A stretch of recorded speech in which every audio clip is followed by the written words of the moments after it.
La prochaine invitée s'appelle Hassiba Idir. Bonsoir, Hassiba. Bonsoir, Bonsoir. Hassiba Idir est arrivée d'Algérie en 2006 avec son mari et leur fille. Alors, je pense qu'elle avait 4 ans à ce Oui, moment-là, votre fille. effectivement. Elle était psychologue, il était ingénieur, sont arrivés au Canada remplis d'espoir et ils ont vécu des déceptions. Ça arrive, il paraît. Des déceptions partagées par de nombreux immigrants. Aujourd'hui, elle met son propre bagage au service des nouveaux arrivants qui posent le pied à Terrebonne. Alors, Hassiba, je vais juste lire un extrait d'une lettre, parce que vous êtes coordonnatrice chez Aminat. Un extrait d'une lettre, vous avez envoyé cette lettre-là à un moment donné, et c'est exceptionnel. Mais écoutez ceci. Prendre la décision de partir n'est jamais facile. Il faut une bonne dose de courage, de témérité et de hargne pour braver l'inconnu ayant comme seul bagage quelques valises, un peu d'argent ramassé pendant toute une vie, mais surtout notre cartable, où se trouve la chose la plus précieuse à nos yeux, nos diplômes et nos années d'expérience.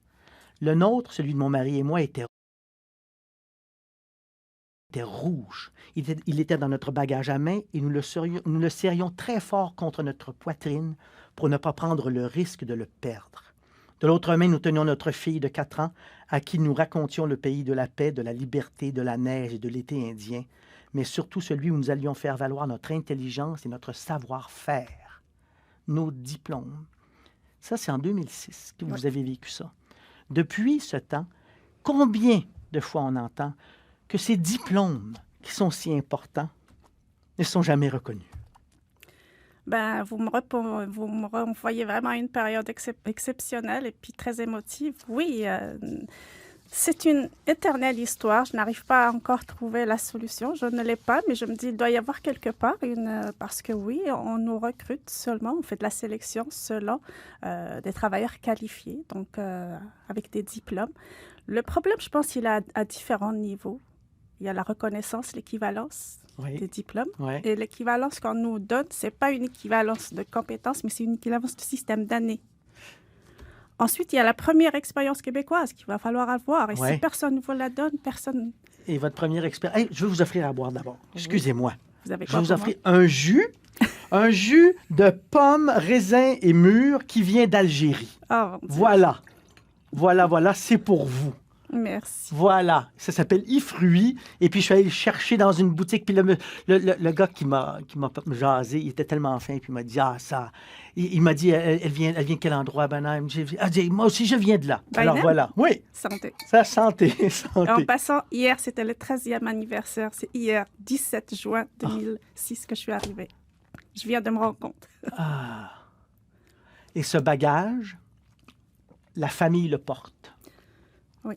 La famille le porte et la famille est avec ce que tu as choisi de faire dans la vie, de soutenir les autres qui viennent s'installer au pays. Ce bagage-là est utile.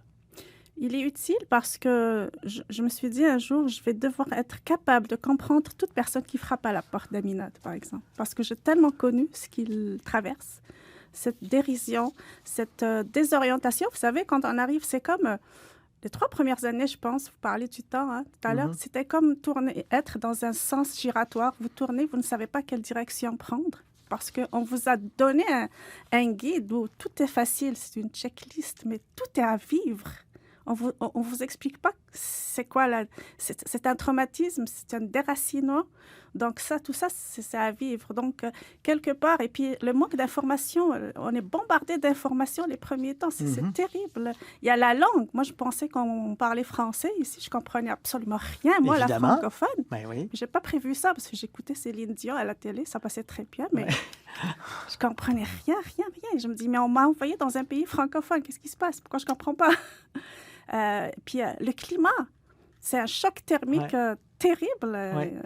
On met 3-4 ans pour que notre peau s'habitue, mais aussi les habitudes, le quotidien, la famille. Donc, tout ceci, c'est à prendre en charge avant même de penser...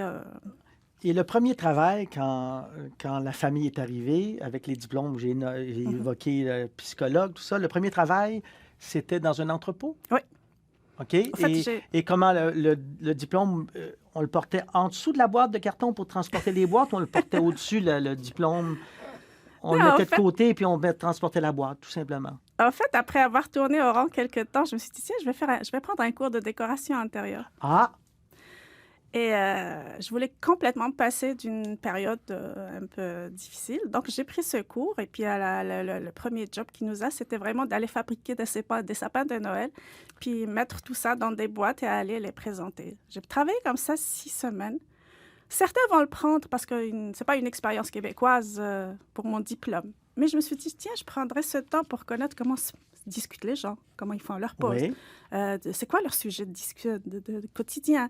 Donc oui, j'ai fait de jolis sapins, j'ai transporté des boîtes et puis on a décoré un centre commercial. C'était la première fois que je découvrais un centre commercial. Mais j'ai positivé, contre une mauvaise... Fortune, bon cœur. Bon cœur, je me suis dit, ben voilà.